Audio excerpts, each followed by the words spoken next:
माझ्या एक लक्षात आलं, की आपण आपल्या प्रत्येक एपिसोडमध्ये हे सांगत राहतो, की मी सध्या हे पुस्तक वाचतोय किंवा मी सध्या हे पुस्तक वाचायला घेतलंय. म्हणून माझं हे पुस्तक वाचून झालं. हे मी तरी कुठल्याच एवढ्या वर्षभरातल्या आपल्या पॉडकास्टमध्ये मी एकदाही सांगितल्याचं मला आठवत नाही. मला असं नाही म्हणायचं, की माझं एकदाही पुस्तक वाचून झालेलं नाही एवढ्या वर्षभरात. तू सांगितलंस ना गेल्याच एपिसोडमध्ये की कोणतं ते pride and pride and prejudice माझं आधी चिकारता वाचून झालंय. सो ते मी पुन्हा वाचून झालं.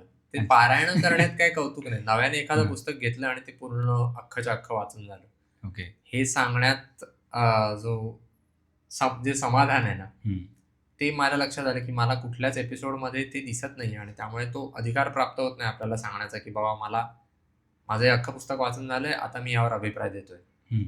त्यामुळे मुद्दा हा, की मी ठरवलं होतं, की आजच्या एपिसोडमध्ये येताना काहीही करून, जे मागच्या एपिसोडमध्ये आपण चर्चा करत होतो, की मी मुराकामी पुस्तक वाचायला घेतलंय, तर मी ते अख्खं वाचून येईन. पण मला वेळ नाही झाला. पण खूप वाचून झालंय. सो मला वाटतं 1-2 दिवसात माझं उरलेलं पण वाचून होईल. ओके. पण मुराकामीचं काफ्का ऑन द शोर बरंच त्याच्यात सांगण्यासारखं किंवा त्यावर चर्चा करण्यासारखं आहे. तुझं काय चाललंय? मी म्हणालो ना गेल्या वेळी अगाथा ख्रिस्ती वाचत होतो. त्यातले पुढचे 3 प्रकरणं वाचून झालीत. अच्छा. हां, आणि त्यात म्हणजे ते सस्पेन्स पुस्तक आहे. तुला माहिती आहे अगाथा ख्रिस्ती सस्पेन्स लिहिते. आणि दुसरं फ्रॉइड वाचायला घेतलेलं, पण ते मग मला थोडंसं वेळ मिळाला नाही. कारण मी म्हणालो, की थोडंसं भाषा कठीण आहे त्याची. जर्मन पुस्तकाचं ट्रान्सलेशन केलं लेखकाने. तर त्याने लिहिलंय, की मी जमेल तेवढं सोपं करायला प्रयत्न केलाय त्या पुस्तकाचा. पण 2दा-3दा वाचावं लागतं तरी. कारण मला सवय नाही आहे असली पुस्तकं वाचायची. तर बघतो पुढच्या वेळेला मला वाटतं हे पुढचं प्रकरण कंप्लीट होईल तरी. त्यात असंही आहे, की जे नॉन फिक्शन असतं ते अख्खच्या अख्खं सलग वाचण्यापेक्षा जेवढं आपण वाचतो त्यातला एक नवीन मुद्दा कळत जातो. त्यावर आपल्याला विचारही करायला हवा. करतो आपण.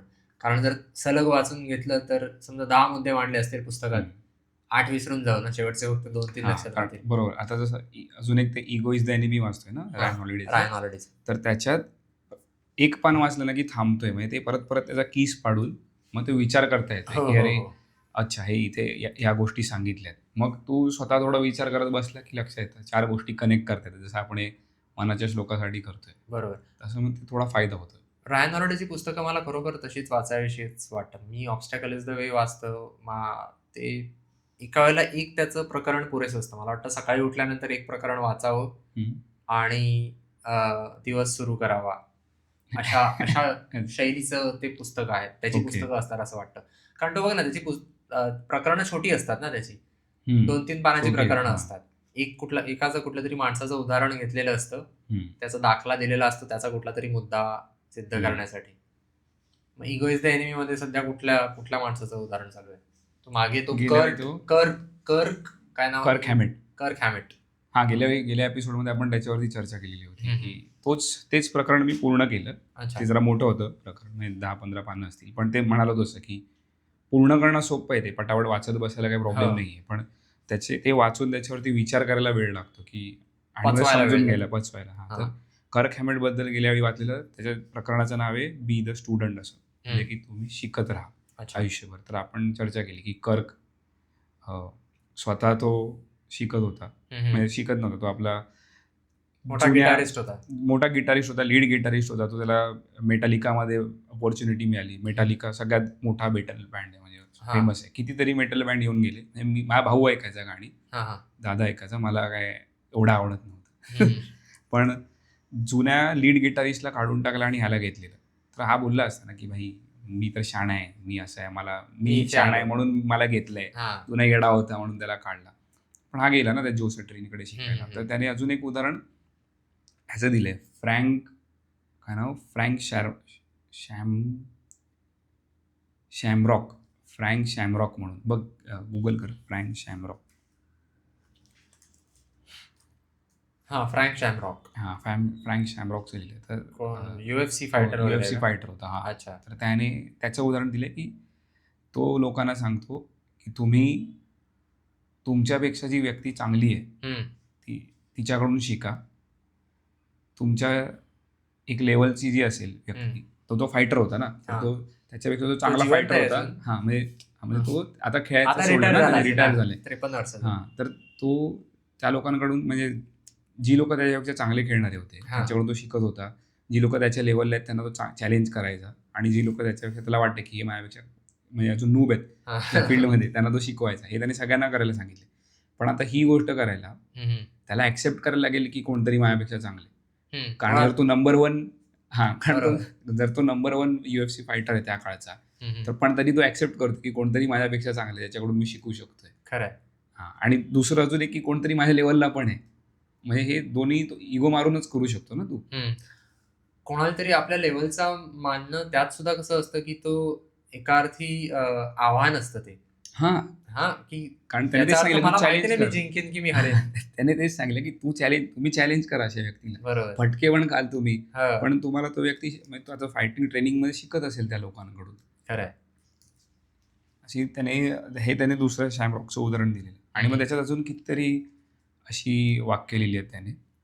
इपेक्टेडसचं उदाहरण दिले की जर तुम्ही असं तुम्ही शिकू शकणार नाहीत जर तुम्ही म्हणालात की मला माहिती आहे.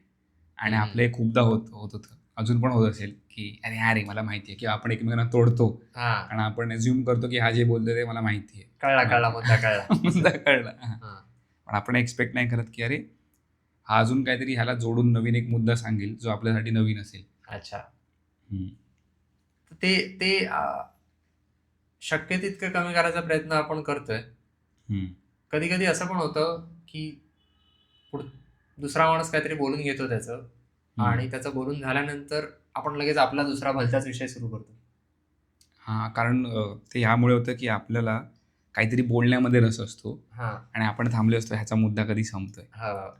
पण ते मी आता जर मी सावधपणे बोलतोय ना, तर मी लक्ष देतो की अच्छा ह्यांचा दुसरा टॉपिक सुरू झालाय, तर तुझा टॉपिक सोडून दे, कारण ते वळलेत दुसऱ्या मुद्द्याकडे.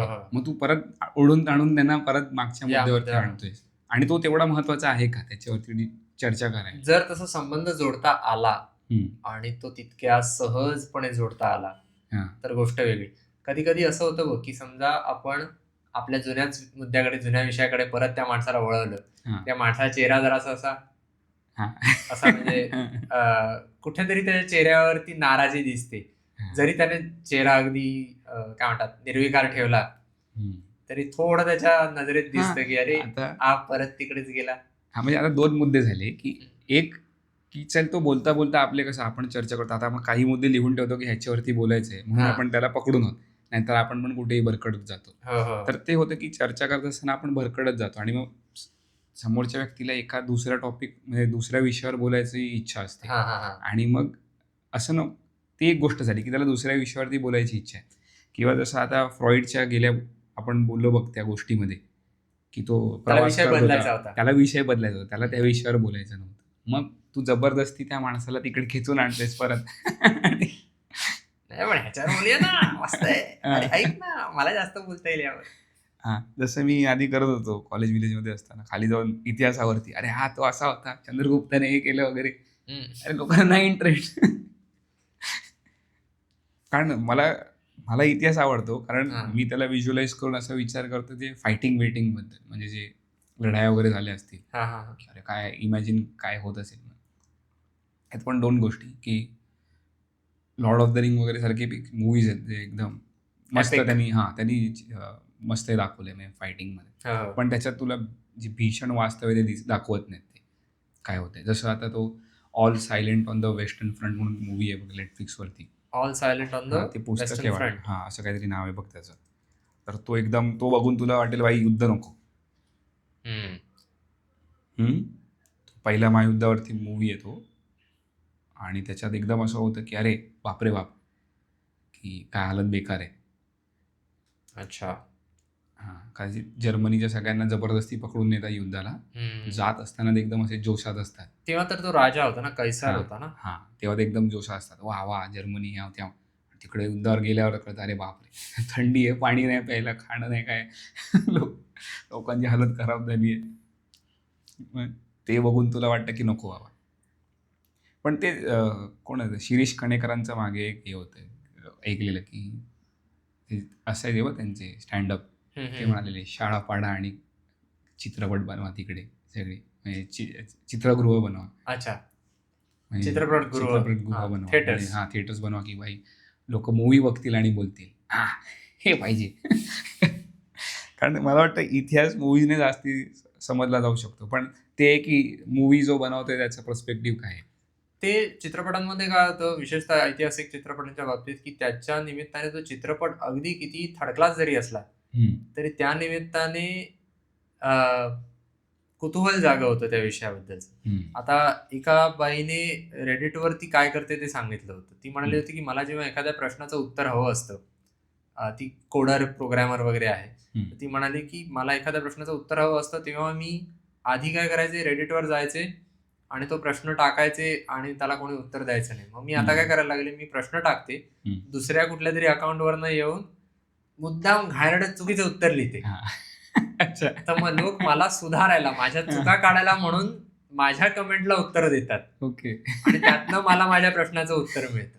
लोकांना दुसऱ्याला शहाणपणा शिकवायचा असतो, दुसऱ्याला म्हणजे खाली पाडायचं असतं, त्यात लोकांना जास्त रस असतो आणि म्हणून ते असं करतात. मग तेच इथे सिनेमाला लागू होतं, की तू सिनेमा काढ, तू कितीही तो चांगला काढ, कसाही काढ, तू समजा घाणेरड्यातला घाणेरडा सिनेमा काढलास तर लोक हिरिरीने अगदी तुटून पडते तुझ्यावर, की हा खरा इतिहास नाही, खरा इतिहास हा आणि आहे, मग ते हे बघा ऐका. आणि मग 4 लोक युट्यूबचे व्हिडिओ काढतील की हा, खरं व्हिडिओ आहे, काढतील. असं झालंय तसं या झालंय. चित्रपटात असं दाखवलेलं गेलंय, ते खरं आहे का? मग त्या तुझं नाव खराब होईल चित्रपट निर्माता म्हणून, पण लोकांपर्यंत इतिहास पोहोचेल.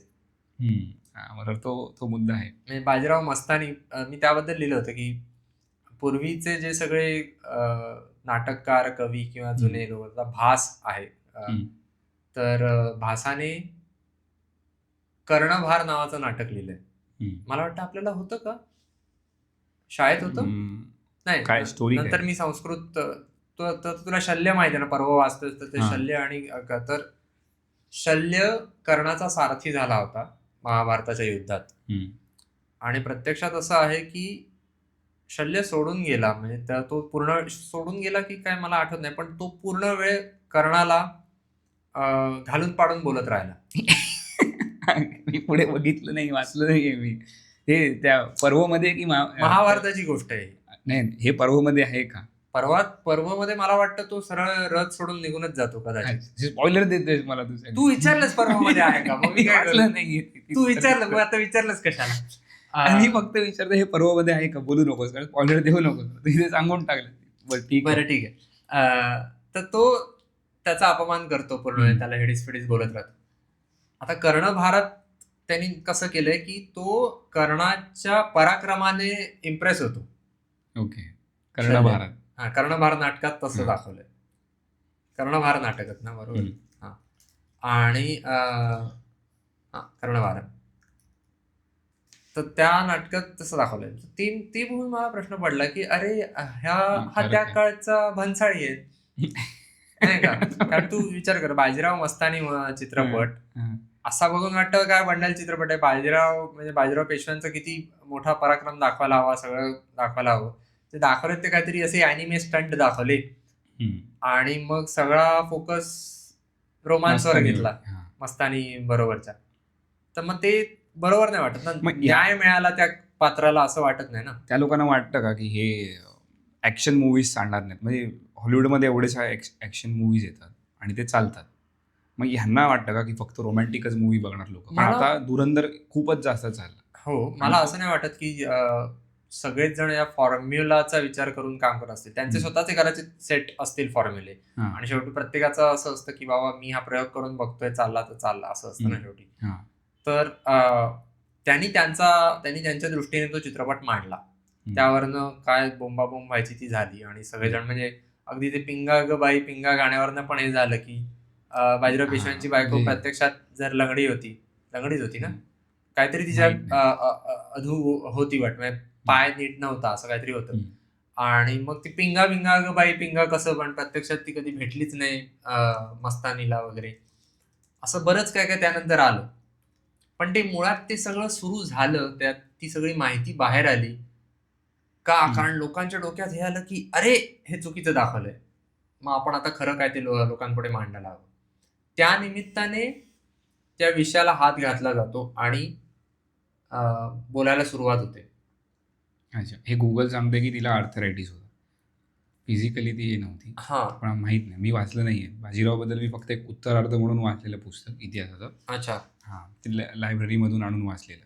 ते परत मला वाचायचं आहे, दोन्ही पाढ आपण बघूया. हा, मग माझा मुद्दा हा आहे की इतिहासाबद्दल काहीतरी थोडेफार फेरफार करून किंवा लिबर्टी घेऊन लोक जे काय दाखवतील अगदी फार चुकीचं, फार बावडासारखं काहीतरी, हे काय असं प्रत्यक्षात घडलंच नव्हतं. त्याने बाकी लोक वाचायला म्हणजे आता जोधा अकबर मध्ये अकबर काय बाबा एवढा सहिष्णू दाखवलाय काहीतरी नको तेवढाच.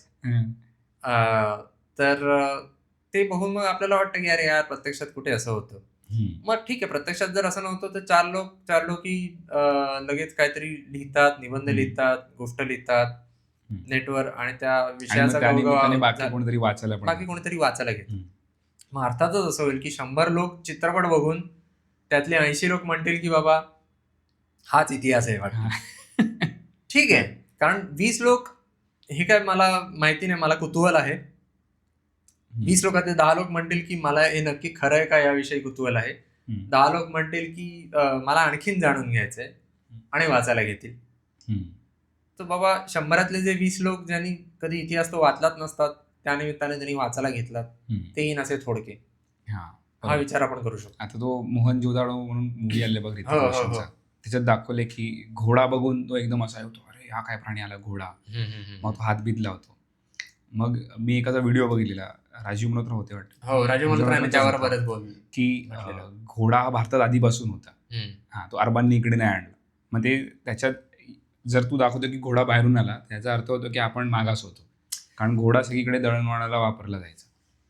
तर म्हणजे ह्या गोष्टी छोट्या छोट्या असतात, पण मी कधी बघितलंच नसतं, मला काय पडलं असतं मोहनजोदाडो मध्ये. त्याने अगदी वेशभूषा सुद्धा, वेशभूषेवर पण राजीव मल्होत्रा म्हणाले होते ना की ती अगदीच आत्ताच्या अरबी लोकांना सारखी दाखवली. बरोबर. प्रत्यक्षात ते सिंधू संस्कृती आपले कपडे होते किंवा आपल्या कपड्यांना साजेशी जास्त होते. पण तेच आहे ना की तो पिक्चर आला म्हणून त्याच्यावरती त्यांनी भाष्य केलं, नाहीतर त्यांनी बोललेच नसते, म्हणालेच नसते काही, तो विषय निघाला नसता. आणि अजून गोष्ट, ते वेशभूषेवरती ते उघडे वगैरे कसे दाखवले. समज आपले ते भारतात लोक उघडे फिरत असतील तर ते कसे दाखवणार, सगळ्यांना उघडे फिरतायत, शूट नाही करू शकणार. पुरुष बायका आणि बायका सगळे उघडे नागडे फिरायचे, उघडे तर फिरायचे, स्त्रिया पण उघड्या फिरायच्या. ते भाई ते आता दाखवून चालत नाही. पण याचा अर्थ असा नाही की तुला काहीतरी त्याचा म्हणून तू थेट अरबी संस्कृती सारखं दाखवू शकतो. काहीतरी तुला लिबर्टी घे, पण थोडीफार तुला हवी तशी घे. अर्थात ते जाऊ दे, तो सिनेमात पडला त्यामुळे काय टेन्शनच नाही. पण शेवटी हेच होतं की तू जर फार जास्त दुसऱ्या वाटेला गेलास, तो आता काय, तो रामायण आजच्या भाषेत दाखवायचं, मला नाव पण आठवत नाही आता त्या चित्रपटाचं, आदिपुरुष सिनेमा, तो आपटलाच ना. मग त्यानिमित्ताने कोणी 4 लोकांनी परत जाऊन रामायणाचं पुस्तक लिहिलं, किंवा लोक म्हणाले की आम्ही रामानंद सागरचं सिरीज परत बघतो, कारण आम्हाला काय डिटॉक्स विषय तुझ्या डोक्यात आला ना त्यानिमित्ताने. तर ते होतं. अर्थात त्याचे दुष्परिणाम सुद्धा होतात, पण आपण चांगल्या परिणामांचा विचार करू शकतो, असं माझं म्हणणं. बरोबर. हे सगळं बोलणं आपलं झालं इतिहासाविषयी. पुस्तक, तू आता अगाथा ख्रिस्ती बद्दल मला सांग. तू अगाथा ख्रिस्तीचं मला वाटतं मी लहानपणी 1-2 पुस्तकं वाचली असतील. पुस्तकं चिकार आहेत तिची, पण या पुस्तकांमध्ये सहसा असं असतं, हिचं असेल किंवा ती शेरलॉक होम्सची पुस्तकं असतील, आणि बाकी बरेच आहेत असे लिहित जाणारे, तर त्यांचा एक पॅटर्न लक्षात आला की प्रत्येक गोष्टीत तेच होतं असं वाटायला लागतं. हे कोण आहे याच्यात? हरक्यूल पॉयरो आहे? कोण आहे? पायरो नाही, हे आधी सुरुवातीचं पुस्तक दिसतंय, त्यामुळे याच्यात बोललो ना, तो स्टार्क वेडार नावाचं कॅरेक्टर आहे, लीड कॅरेक्टर ते आहे. ओके. गेल्या वेळी सांगू काय की सांगत नाही मी स्टोरी, कारण मग ते जो कोणी वाचायला घेतलं तर मग बोलले काय स्पॉइलर दिल्याने. मग तुला त्यातलं आवडलं काय? त्यातले मला ते येडा कॅरेक्टर आवडलं नाही, पण इंटरेस्टिंग वाटलं. म्हणजे ते माणूस असं का करेल, म्हणजे तो बोललो बघ तुला गेल्या वेळी पण, की बसून तो मांजरी बिंजरींना, कुत्र्या वित्र्यांना, कोणाला जे काय समोर सगळ्यांना गोळ्या मारत सुटला आहे तो. त्याचा शिकारीचा शौक असतो, पण मग तो पूर्ण होत नाही. तो लंगडा झाल्यावरती तो घरात बसून खिडकीत बसून तो वेगवेगळ्या प्राण्यांना, पक्ष्यांना गोळ्या मारत सुटलाय.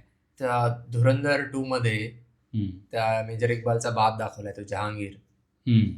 तो असा लोळा पांगळा झाल्यानंतर त्याच्या अंगात जी रग भरलेली असते सगळी, ती कुठे काढायची ती स्वतःच्या पोरावर काढतो. जो काय त्याच्या मनातला राग असतो किंवा तो हारलाय त्याच्या मनात स्वतःवरचा जो राग असतो तो सगळा तो स्वतःच्या पोरावर काढत राहतो. तर ते त्याच एक वेगळं स्वरूप ते असू शकतं ना, की बाबा मी शिकार करायचो आणि आता ती रग जिरत नाही, माझ्या अंगातली मस्ती अजून जिरली नाही.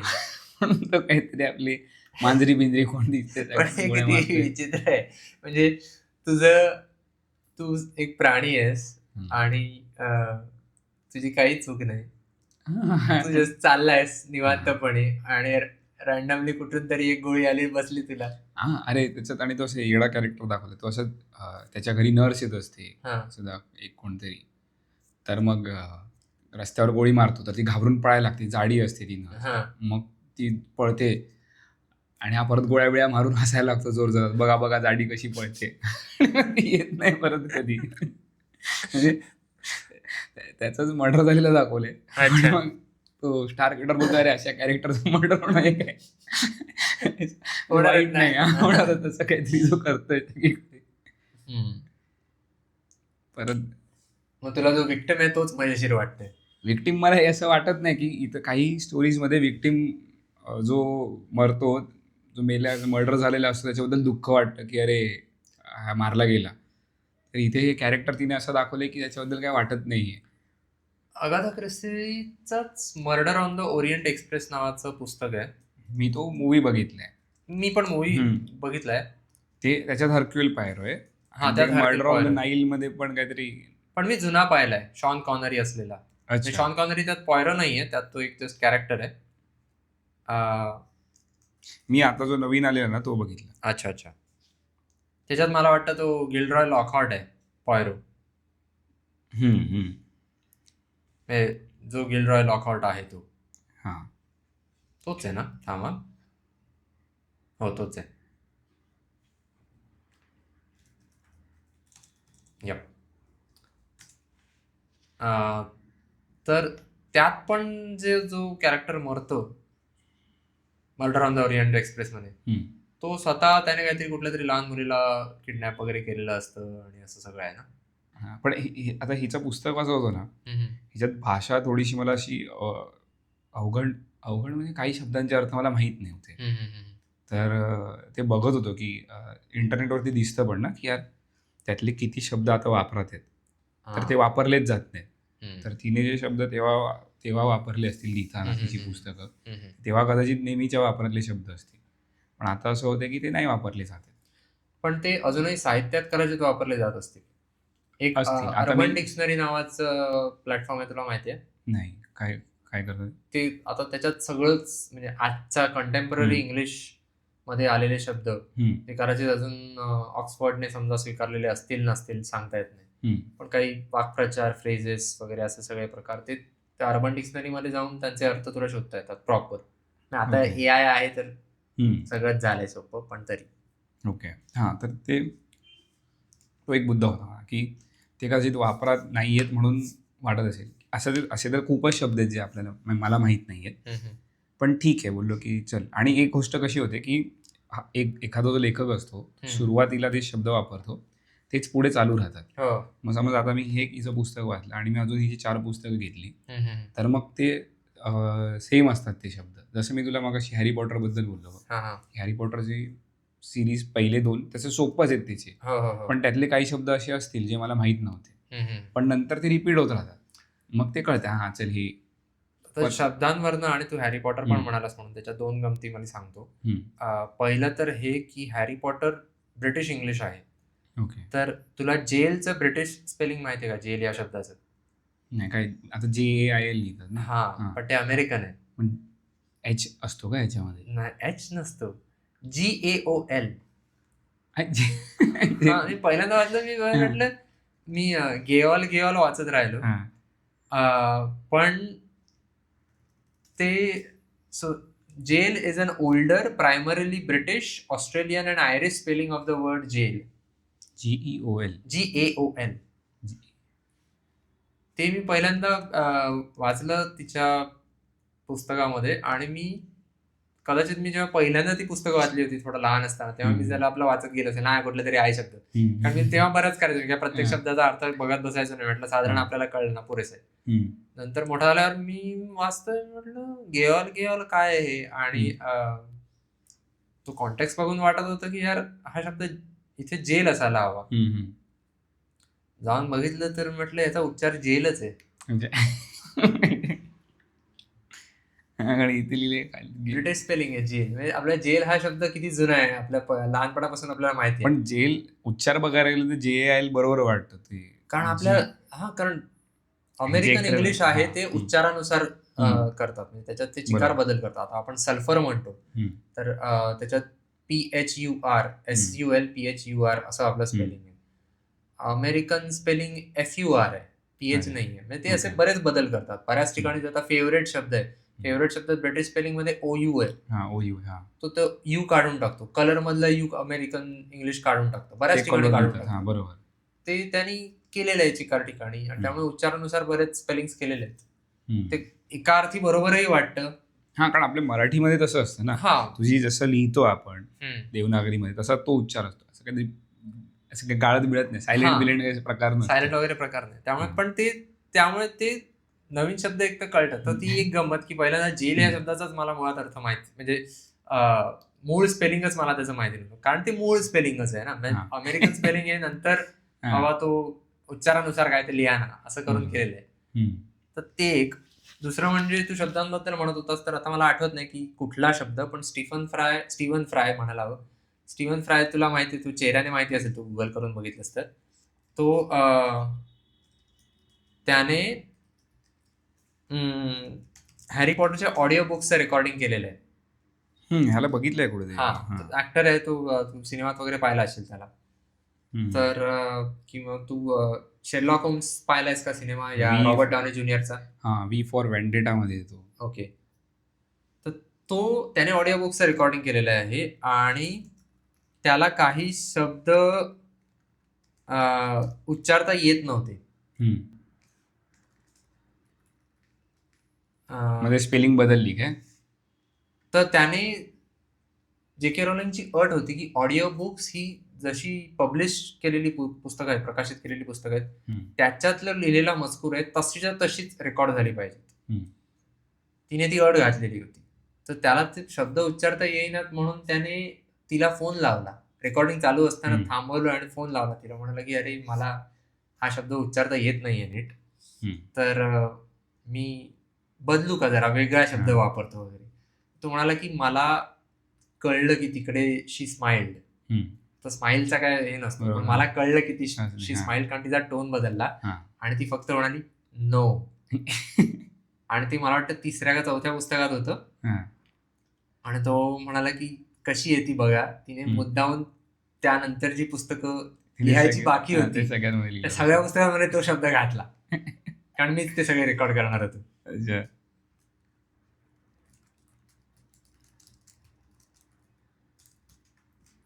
थांबा, येईल एक.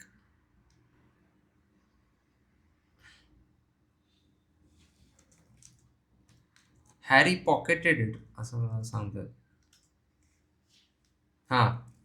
वन स्पेसिफिक फ्रेज, ते त्याला जमत नव्हतं. Harry pocketed it. अच्छा. ओके, थोडीशी कठीण आहे. पॉकेटेड इट, तर तो सारखा उच्चार करताना हॅरी पॉकेटेड इट असं सारखं वाचत. आणि त्याने विचारलं की Harry put it in his pocket असं मी वाचू का? ती नाही म्हणाली, आणि तिने ते पॉकेटेड इट हे सारखं ती पुढे पण वापरत राहिली. पण तिच्या गमती वगैरे काही काही ठिकाणी मजेशीर आहे. सेड सिरियसली असं वगैरे ती करते. पण मुद्दा तो होता की शब्द शब्द समजत जातात, नवीन किंवा तेच वापरत राहिली. आता हे थोडं मला आधी शेरलॉक होम्सची पुस्तकं वाचली होती. त्यांची सगळ्या स्टोरीज वाचल्या ज्या काही, तर मग हे त्याच्यासारखं वाटलं थोडं. तिने मस्त डोळ्यासमोर चित्र उभं राहतं, आणि एकदा तू सिरीजमध्ये लागले की मग असं थांबत नाही की चल थांबूया, मग वाचत राहिलं होतं. याचं पण चांगलं आहे पुस्तक, म्हणजे तसं बघायला गेलं. जेव्हा आपल्याला विशेषतः ही अशी पुस्तकं असतात ना, त्यांचा एक फायदा हा असतो की जेव्हा आपल्याला वाचनाचा कंटाळा विशेषतः आलेला असेल आणि वाचनाची सवय पुन्हा आपल्याला लावून घ्यायची असेल, तेव्हा ही पुस्तकं, हिचं अगाथा ख्रिस्ती असेल, आर्थर कॉनन डॉयल असेल, शेरलॉक होम्स असेल. हा, कारण सस्पेन्स पुस्तकामध्ये तुला जाणून घ्यायचं असतं की कोण आहे, पुढे काय होतं. पुढे काय होतं. एक उपाय आहे की तू डायरेक्ट शेवटचा पान उघड आणि बघ काय आहे. तू कुठल्या पुस्तकाचं केलंस? पुस्तकाचं नव्हतं, सीझनचं केलंस ना तू, बॅड बॉयज. इथे डेअर डेव्हिलचं गेलेलं. अच्छा, डेअर डेव्हिल आणि डेअर डेव्हिलचं गेलेलं. बॅड बॉईज बघत गेलो. बॅड बॉईजचं पण मी केलं, कारण मला असं वाटतं मी ह्याच्यात खूप वेळ घालवतोय. हा, बॅड बॉईज चांगलं आहे, म्हणजे असं ती सिरीज खराब नव्हती. डेअर डेव्हिल मध्ये कंटाळा आला, बोलो हा एक तर तो किंगपिन दाखवलाय ना विलन, तो सगळ्यांना ठार मारत असतो ह्याच्या. मला काहीच माहित नाही. किंगपिन बैल कॅरेक्टर आहे, पांढऱ्या कलरचे कपडे घालतो, स्पायडरमॅन मधलं कॅरेक्टर आहे. कधी कार्टून बैल आहे स्पायडरमॅनचे? पाहिलंय. त्याच्यात एक टकलू असतो, पांढरे कलरचे कपडे घालून असतो, जाडा. अच्छा, हा माहिती आहे. हा किंगपिन. हा, सो हे न्यूयॉर्क मध्ये दाखवलेत ना. हा डेअर डेव्हिल न्यूयॉर्क मध्ये असतो, स्पायडरमॅन न्यूयॉर्क मध्ये. ते ह्याच्यात दाखवलं तो मेयर बनतो, तो सगळ्यांना ठार मारतोय, काय काय करतोय. आणि हा काय नाही, हा त्याला मारतो, 3दा मारलं असतं, जे जेलमध्ये टाकतो, जेलमधून बाहेर येतो परत. नाही, काय सिरीज आहे असं झालं मला, हे नाही बघायची. ह्याच्यात पण एंडला तो पळून जातो, हाच त्याला सांगतो तू पळून जा. मेले एवढं त्याने ठारबीर मारले, परत तो येऊन काहीतरी परत, हे चालूच राहतंय ना. म्हणजे ते 4 दिवस सासू कसं होतं की सुरूच राहते. हा, चल नाही बघायचं, असं झालं. म्हणजे आता डेडपूल वगैरे बघताना कसं तू काहीतरी करतो, मारतो, ठार मारतो, अजिबात काही दाखवत. पण मला डेडपूल 1 जास्त आवडलेला, कारण त्याच्यात जो शॉक एलिमेंट होता की अरे बापरे, हा इतकं स्पष्टपणे फोर्थ वॉल ब्रेक करतो, सहज. खुशाल सांगतो की अरे 2च कॅरेक्टर स्टुडिओकडे पैसे नाहीत का एक्समॅनच्या हाऊस मध्ये वगैरे. तर ती मला डेडपूल 2 मध्ये मला ती मजा नाही आली, कारण मी अपेक्षा ठेवूनच गेलो ना की ती हे सगळं असणार. त्यामुळे त्यात मला शॉक आणि सरप्राईज काहीच नव्हतं, असं झालं. बरोबर. डेडपूल 1 मध्ये ते एक्सपेक्टेड नव्हतं, कारण बाकी मूवीज मध्ये कोण करत नव्हतं. त्यामुळे तर इतकं असं अरे थांबतच नाही, असं होतं. आपण आता मनाच्या श्लोकांकडे वळायचं की तुला अजून काय फ्रॉइड बद्दल सांगायचंय? फ्रॉइड बद्दल मी बोलू ना, मी वाचलंच नाही ना ते, म्हणजे वाचलंय काय परत वाचायचंय मला ते, 2दा परत वाचेन मी ते. ठीक आहे, मग आपण, तू घेतोस? जयाचेनी संगे समाधान भंगे, अहंता अकस्मात येऊनी लागे, तये संगतीची जनी कोण गोडी, जये संगतीने मतीराम सोडी.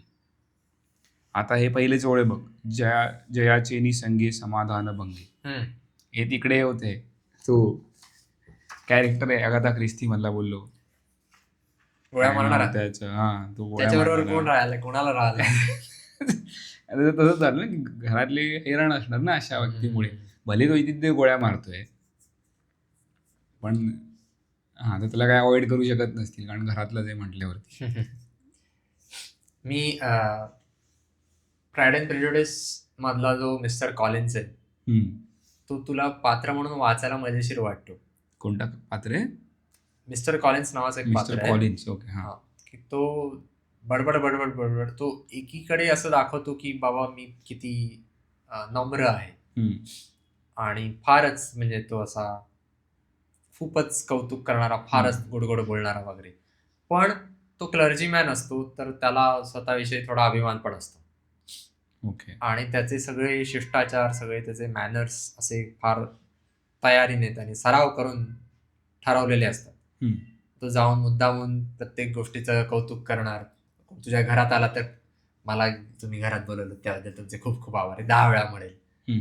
तुझ्या सगळ्या फर्निचरचं कौतुक करेल, असं वगैरे. तुला तो एका मर्यादेपलीकडे सहन होत नाही.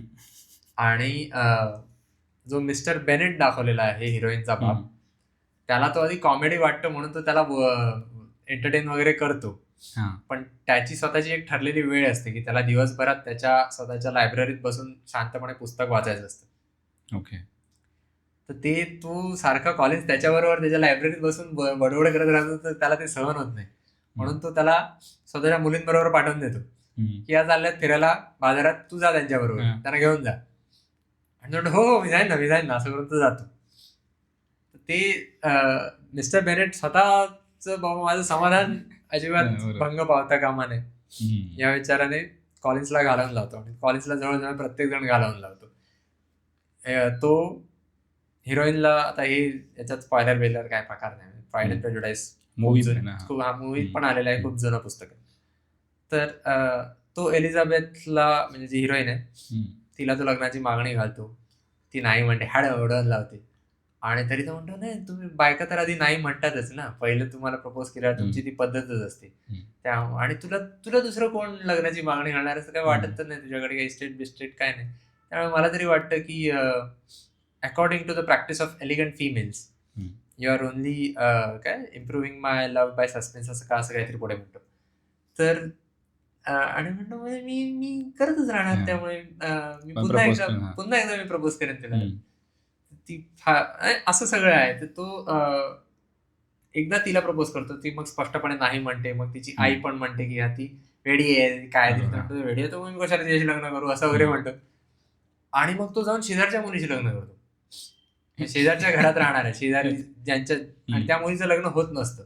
अच्छा. 27 वर्षाची झालेली असते तरी लग्न नाही झालेलं तिचं असं वगैरे. आता त्या काळची 27 वर्षातली मुलगी. तर ती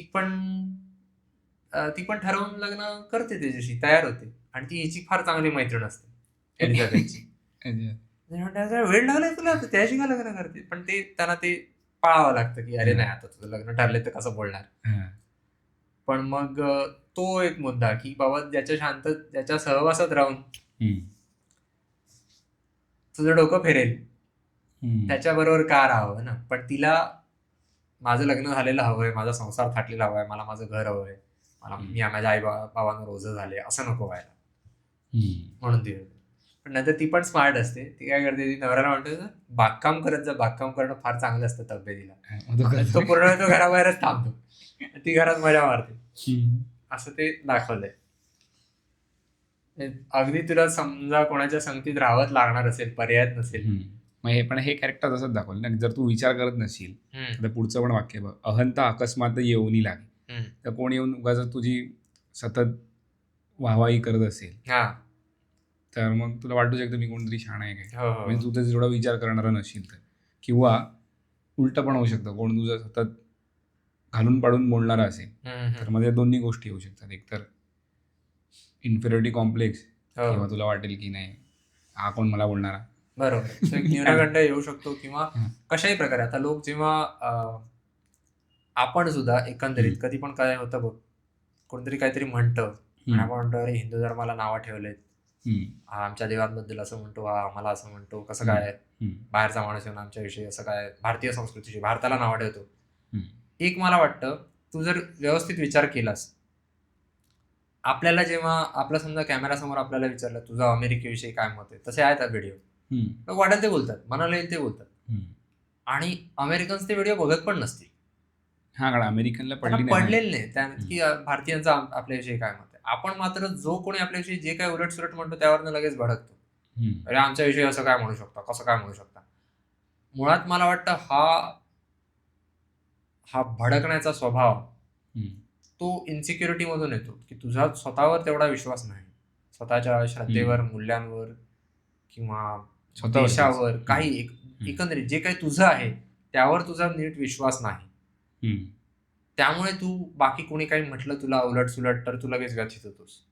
ते प्रत्यक्षात आपल्या वैयक्तिक पातळीवर पण असतं की ज्या गोष्टी आपल्या बाबतीत खऱ्या असतात त्या जर आपल्याला कोणतरी बोलून दाखवल्या की अशा माणसाचा आपल्याला राग चटकन येतो, तुला काय माहिती माझ्याबद्दल वगैरे वगैरे. आता बरोबर हाच मुद्दा तुझा आता इगोइस्ट एनिमी मध्ये वाचतोय त्याच्यात की दुसऱ्या जर कोणी तुला सांगितलं की तू इथे चुकतोयस किंवा तू इथे इम्प्रूव्ह करायला हवंस, तर मग त्याने म्हणून ते चॅप्टरचं नाव दिलं बी द स्टुडंट. अच्छा. जर तू तुझं हे असेल की काय म्हणतात, मानसिकता तुझी अशी झाली असेल की मला शिकायचं आहे काहीतरी, किंवा समोरचा जर सांगतोय तर विचार करेन मी यावरती, काढ माझ्या चुका काढ, असं जास्त होईल ना मग आपलं. चुका काढ मी सुधारतो ते. हा, पण इगोवरती घेतलंस तू, तू कोण शहाणा आला मला सांग. त्याने सांगितलं की खूपशी लोक यामुळेच पुढे जात नाहीत आयुष्यात, जी शिकत नाहीत. कारण त्याने ज्याच्या उदाहरण तो बोलला ना, तू जसं म्हणालास की तो 2 लोकांची उदाहरणं देतो, पण ती 2 लोक अशीच असतात की त्याची जी उदाहरणं असतात ती मग रिलेट करता येतात की ओके ह्या लोकांनी हे पाळलं म्हणून हे पुढे गेले. आता मी इथे लिहिलं आहे का बघू दे मला. त्याच्यात त्याने सांगितले की यार आधी खूप म्हणजे काय म्हणतात स्रोत एवढे नव्हते हां. शिकायचे. हां. कारण तू कोणीकडे जाणार, तुला काहीतरी गोष्ट शिकायची असेल तर तू कोणाच्या पाया पिडशील, काय शिकवा बाबा मला, शोधशील पहिले, तर दुनियाभर शोधावं लागेल तुला कोण आहे का. बरोबर. त्याच्यानंतर तो तुला मानतोय का शिष्य, तो हाकलून लावतोय चल निघलाय की नाही. आता काय तू यूट्यूब उघड किंवा काही पण उघड, शिकायला तुला इंटरनेटवरती खूप माध्यम आहेत, पण मुख्य मुद्दा हा येतो की तुला शिकायचं आहे का, तुझी ती मनोवृत्ती आहे का झालेली. आता बरोबर. जसं आपण हे मनाचे श्लोक वाचतोय, कॉलेजमध्ये डुंकून पण बघितले नसतील, कारण आपल्याला वाटत मी मी छान. हो. किंवा हां. आणि हे फक्त आता मनाचे श्लोक का काही? काहीही हां, कारण आपल्याला माहितीच नसतं. आपण जसं शाळेमध्ये आपल्याला ते विषय होते कोणते, मूल्य शिक्षण आणि व्यक्तिमत्व विकास. व्यक्तिमत्व विकास. हां. ते फक्त काय 5-10 मार्काचे. 5-10 मार्काचे आहेत, सोडून दे. मूल्य शिक्षणाला तर मार्क पण नाही, नुसता पहिला तास होता दुसऱ्या विषयाचं पोर्शन पूर्ण करायला आणि हजेरी घ्यायला.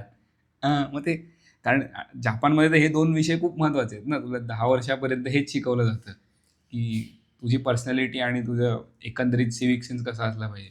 तुला स्वयंपाक शिकवतात, कुठलाही तू मुलगा असशील, हां. मुलगी असशील, तुला अख्खी शाळा साफ करायला लावतात. हं.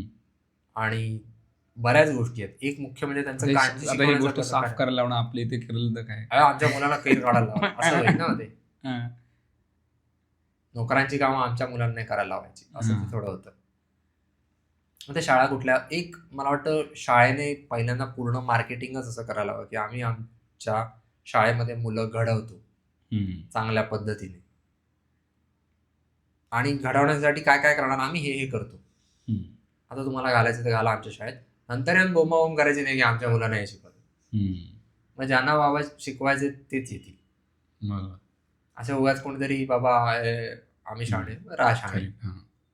हा मग मुद्दा तो होता की आम्ही शाणे आहे. तेव्हा आपल्याला वाटत राहतं ना की आपण शाणे आहेत आणि काय शिकायचं, कसं शिकायचं पुढचा भाग आला. पहिला आपल्याला काहीतरी शिकायची शिकायचं. गरज आहे हां. हेच माहीत नसतं. आणि होतं काय माहिती, आपले पालक आपल्याला सांगत असतात त्यांच्या केलेल्या चुकांवरून. आता पण सांगत असतील व कोण, पण ते डिफेन्सिव्ह मोडवरती जातात मग मुलं. कारण तू सांगण्याची पद्धत मला वाटतं कधी चुकत असते. हो, मी आता मराठी भाषेतल्या लोकांच्या चुका खूप काढायचो. म्हणजे मराठी भाषेत लोक चुकतात बोलताना. ते मी खूप करायचो, की आता लहानपणी समजा पहिलीत वर्गात काही मुलगे होते असे जे म्हणायचे, की "बाई मी काल आला होता." मुली त्यांच्यावर फिदी-फिदी हसायच्या. आणि ठीक आहे, मी पण त्यांच्यावर हसायचो. म्हटलं, "अरे आलो होतो" म्हणायचं. पण त्यांच्यावर हसणाऱ्या ज्या मुली असायच्या त्या नंतर "मी आली होती" असं म्हणायचं. तू पण तीच चूक करतेयस. आणि मी हे सगळ्यांना म्हणजे हे एक उदाहरण झालं. मी सगळ्यांना त्यांच्या चुका काढून दाखवायचो. आणि लोक एकदम "अरे जा नाही काय हे ते" असे उडवून लावायचे. लोकांना नाही आवडत त्यांच्या चुका काढलेल्या. मग हळू मी माझ्या लक्षात आलं, की फक्त ज्यांना, कारण बरेच जण असतात, तू पण आहेस. बरेच जण मला म्हणाले, की "अच्छा माझं चुकलं का? मला सांगत जा. मी मला सुधारायची आहे भाषा. तुला काही जाणवलं तर मला सांगत जा." आणि मग कितीतरी वेळा असं व्हायचं, की एखाद्या वेळेला मी चुकलो कधीतरी, की दुसरा माणूस असं कसं झालं, तुझी चूक काढली, आता कसं वाटतंय वगैरे असं करायचं. म्हणायचं थँक मला राग आलाय, पण मला माझा राग आलाय, की मी कसा काय चुकलो. पण बरं झालं तू सांगितलंस, कारण नाहीतर मी चूक करत बसलो असतो. आणि तरी पण म्हटलं तू बरं ठीक आहे, तुला आनंद झालाय समजू शकतो.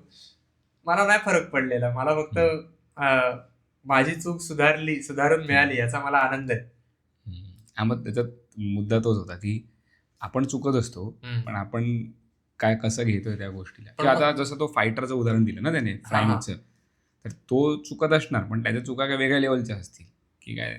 आता जसं वाटतं कधी मागे कोणीतरी सांगितलेलं मला, मागे कोणीतरी मला वाटतं सांगितलेलं की सचिन काहीतरी जेव्हा तो क्रिकेट नीट खेळत नव्हता तेव्हा तो परत मग रमाकांत आचरेकरांकडे गेला, म्हणजे त्यांच्या गुरुजींकडे बेसिक परत शिकायला गेला. अच्छा. मग त्याला ते जाणवलं आणि त्यांनी विचार केला ना की मला ह्याची गरज आहे. मग त्यांनी त्याच्यावरती सोल्युशन दिलं. पण आपण हे पहिलं विचार करायला पाहिजे की अरे काहीतरी चुकते किंवा किती मोठा झालं तरी पुन्हा चुका माझ्या होऊ शकतात किंवा मला परत बेसिक पर्यंत जाऊन तिथून मला शिकायची गरज आहे. कारण आपण विसरू शकतो किती झालं तरी काही. आपण एवढा प्रवास आपला होत आला की अरे मूळ सुरुवात कुठून केली होती तेच परत शिकावं लागू शकतं. ते आपलं साधं तू जिम थांबल्यावर होतच की, बरोबर. नाही का? आणि अजून एक गोष्ट येते ना की कोणी पण तुला बाहेरून किती पण शिकवलं तरी काय तू शिकू जोर शकत नाही. आत्मसात करत नाहीस तोवर नाही. ना काहीतरी कोणाचं वाक्य आहे ते मागे तुला बोललेलो बघ, first rule of teaching is that you can't teach anything. एक मिनिट, नीम करोली बाबांचं आहे काय नाही, बघू दे चांगलं.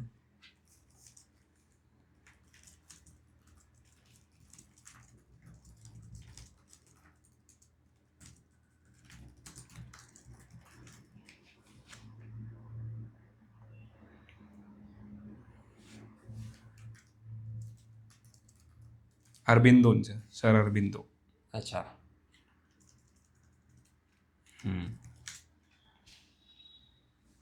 म्हणजे ना तुला शिक्षक किंवा आई बाबा वगैरे ओढ असेल पण तुझी इच्छा नसेल तेव्हा, किंवा श्री अरविंद सर म्हणालास का?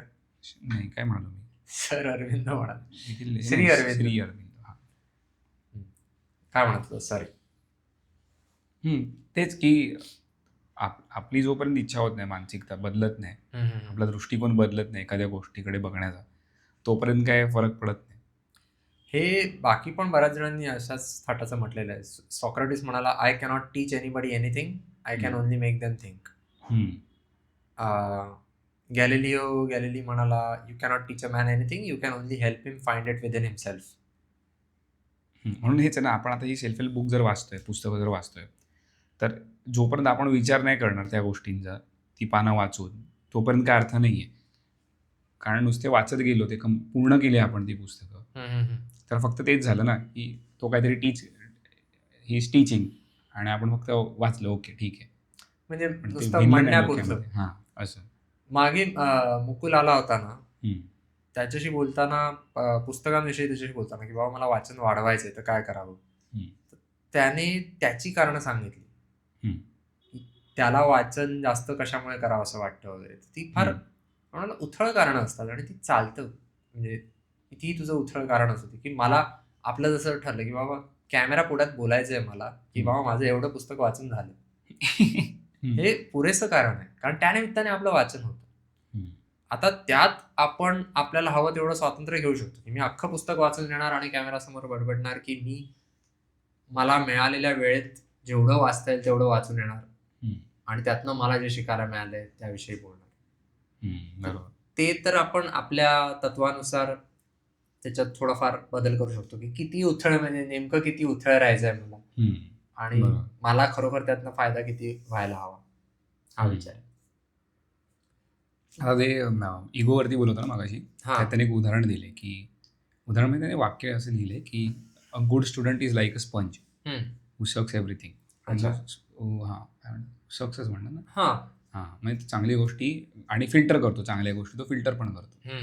पण आता तेच आहे की जर आता ह्यांनी जे लिहिलंय की जयाजीने सांगितले समाधान म्हणजे चांगल्या ठिकाणी राहा, एन्व्हायरमेंट तुझं चांगलं होतं, जर तू काहीतरी भलत्यात लोकांमध्ये गेला तर ते सगळं तू आत्मसात करशील किंवा ते तुला पिळून काढतील आणि तुझं सगळं चांगलं बाहेर गळून हे जे पुढे ना,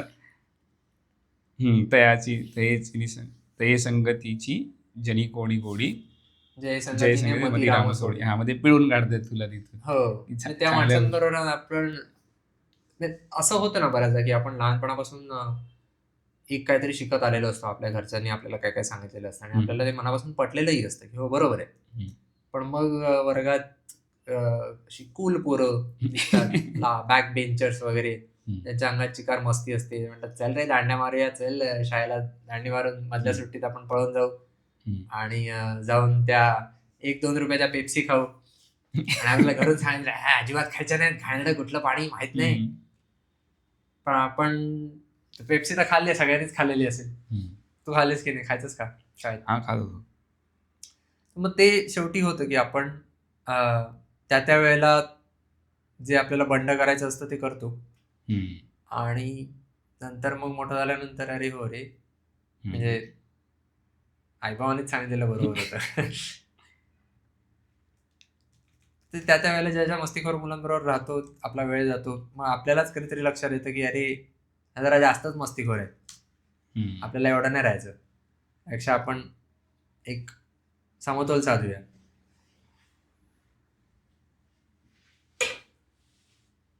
एक वाक्य आहे असं सुद्धा की if you are the smartest person in the room you are in the wrong room. बरोबर. फक्त बरोबर. मुद्दा हा नाहीये की माझ्या आजूबाजूची, कारण दोन असतात, दोन प्रकारच्या ग्रुप्समध्ये आपण राहू शकतो किंवा लोकांसोबत. ज्यांच्या सोबत राहून आपल्याला वाटतं की अरे मी कसा आहे, मी किती वाईट आहे, किंवा मला काहीच कसं जमत नाही, कारण ते तुला सारखं तशी वागणूक देतात, ते तुला गोडपाठासारखं वापरतात. त्यांच्यासोबतही राहू नये, कारण तुझा आत्मविश्वास फारच खलास होईल. आणि दुसरं म्हणजे तू ज्यांच्यासोबत राहतोयस त्यातले सगळे बिंडोक आहेत आणि ते तुला फार स्पष्टपणे कळतंय, तर मग त्यांच्यासोबत राहून तुझा वेळ फुकट जातोय. का राहतोयस त्यांच्यासोबत? तुला जसं तू म्हणालास शिकत राहायला हवं, त्यांच्यापासून तुला काय शिकायला मिळणार? मग निघ तिकडून. जर विशेषतः जर तुला तसं वाटत असेल की मी हुशार आहे या सगळ्यांमध्ये, तर मग जा आणि असं ठिकाण शोध जिकडे तुला तुझी लायकी कळेल. नुसतं हुशारीबद्दल नाही, बाकी पण गोष्टींबद्दल, की तुला काय करायचंय. आता तुझा गोल असेल बाई मला सकाळी लवकर उठायचंय, तुझे मित्र रात्री लेट झोपतायत सगळे, मग असं नाही की ते काय ढड्डम आहेत किंवा काय, तुझा गोलच वेगळा आहे. म्हणजे तुझा गोल वेगळा आहे तर तो त्यांच्याबरोबर राहून अटेंड नाही होते. असे नाही तुझे मित्र वाईट आहेत किंवा काय. पण मग तुला वाटतं की अरे हे रात्री जागणं तुझ्यासाठी जर अपायकारक आहे, जर तू त्या मित्रांबरोबर सतत राहतोयस तर ते त्यांचं पण नुकसान होतच आहे, पण त्यांच्याबरोबर तू तुझं पण नुकसान करून घेते. आणि असं नाही की तू सकाळी उठल्याने त्यांचा मित्र राहणार नाहीयेस. बरोबर. फक्त तू त्यांना कमी वेळा भेटशील. फक्त त्यांचं भेटणं कमी होईल. त्या पण गोष्टी येतात ना.